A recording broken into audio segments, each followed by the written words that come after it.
அனைவருக்கும் வணக்கம். இந்த கணக்கு பாருங்க. 5 5 by 6 minus 3 8 by 9 minus question mark is equal to 1 இன் மதிப்பு காண்க அப்படின்னு கொடுத்துருக்காங்க இல்லையா? 4 ஆப்ஷன் நம்ம கொடுத்துருக்காங்க. ஸோ இந்த கணக்கு பாருங்க, இது எப்படி இருக்கு? கலப்பு பின்னத்தில் இருக்கு இல்லையா? Mixed fraction. இந்த ஃபிராக்ஷனை ஃபர்ஸ்ட் மாற்றுவோம். ஆனால் அப்படி பண்ணால் நமக்கு நேரம் அதிகமாக எடுக்கும். போட்டித் தேர்வுகள் இந்த மாதிரியான கணக்குகளை எளிய முறையில் நம்ம அணுகணும். சரியா? இது எப்படி பண்ணலான்னு பாருங்க. ஃபர்ஸ்ட் என்ன பண்ணுங்க, இங்க என்ன இருக்கு? 5 இருக்கு இல்லையா? 5 இங்க மைனஸ் சிம்பிள் இருக்கு, -3 பிளஸ் இதை எழுதிக்கோங்க. என்ன இருக்குங்க? 5 by 6 மைனஸ் இங்க என்ன இருக்கு? 8 by 9 இல்லையா? இப்போ क्वेश्चन மார்க் கொடுத்துற இடத்துல -x ன்னு போட்டுக்கோங்க, ஈக்குவல் டு 1. இப்போ என்ன பண்றீங்க? 5 - 3 எவ்வளவு? 2 இல்லையா? பிளஸ் இதுக்கு எல்சிஎம் எடுங்க. 6 க்கு 9 க்கு எல்சிஎம் எடுத்தா எவ்வளவு வரும்? நமக்கு 18 வரும் இல்லையா? 18. சோ அப்ப இங்க என்ன ஆகும்? 3 டைம்ஸ் இருக்கு இல்லையா 6ல.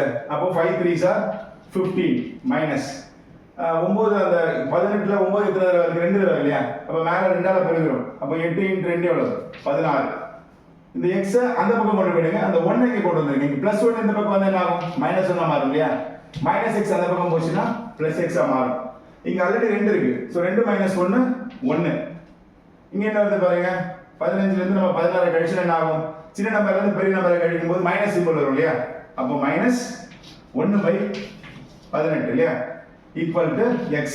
இந்த -1 தான் என்ன பண்ணிருக்கோம்? 2ல இருந்து இந்த 1 சப்ட்ராக்ட் பண்ணிருக்கோம். 1 கழிக்கும் போது நமக்கு என்ன கிடைக்குது? 1. சோ 15ல இருந்து -16 கழிக்கும் போது -1/18. சோ இப்போ கழிச்சா நமக்கு என்ன கிடைக்கும்? 17/18. இதுதான் இந்த கணக்கோட விடை. இந்த விடை எங்க இருக்கு பாருங்க? ஆப்ஷன் சி ல இருக்கு. இந்த கணக்கை நம்ம இந்த அளவுக்கு போட வேண்டாம். இப்போ நம்ம பார்த்ததே ஷார்ட்கட் தான். ஆனா இதை விட சின்ன ஷார்ட்கட் இருக்கு. இப்போ ஆன்சரை செக் பண்ணி பாருங்க. ஆன்சர்ல டினாமினேட்டர்ல 18 எங்க இருக்கு பாருங்க? இந்த ஒரு ஆப்ஷனுக்கு தான் இருக்கு. ஃபார் எக்ஸாம்பிள் இப்போ நீங்க எல்சிஎம் எடுங்க. இந்த 6 க்கும் 9 க்கும் எல்சிஎம் எடுத்தீங்கன்னா என்ன வரும்? 6 க்கு 9 க்கும் எல்சிஎம் எடுங்க.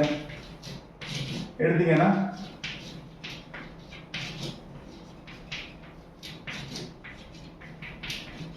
3 2s are 6 6 3s are 18 இல்லையா? சோ எல்சிஎம் என்ன வருது? 18. அப்ப டினாமினேட்டர் 18 உள்ள ஆன்சர் பாருங்க, இது ஒண்ணு மட்டும் தான். சோ இந்த மாதிரி நம்ம எளிய முறையில கணக்குகளை போட்டித் தேர்வுகளுக்கு போடும்போது தான் நேரத்தை குறைக்க முடியும். நேரத்தை குறைச்சா அடுத்த கணக்குக்கு நம்ம அந்த நேரத்தை செலவிட முடியும். போட்டித் தேர்வுக்கு எளிய முறை அணுகணும்னா நம்ம சேனலை சப்ஸ்கிரைப் பண்ணுங்க. நன்றி.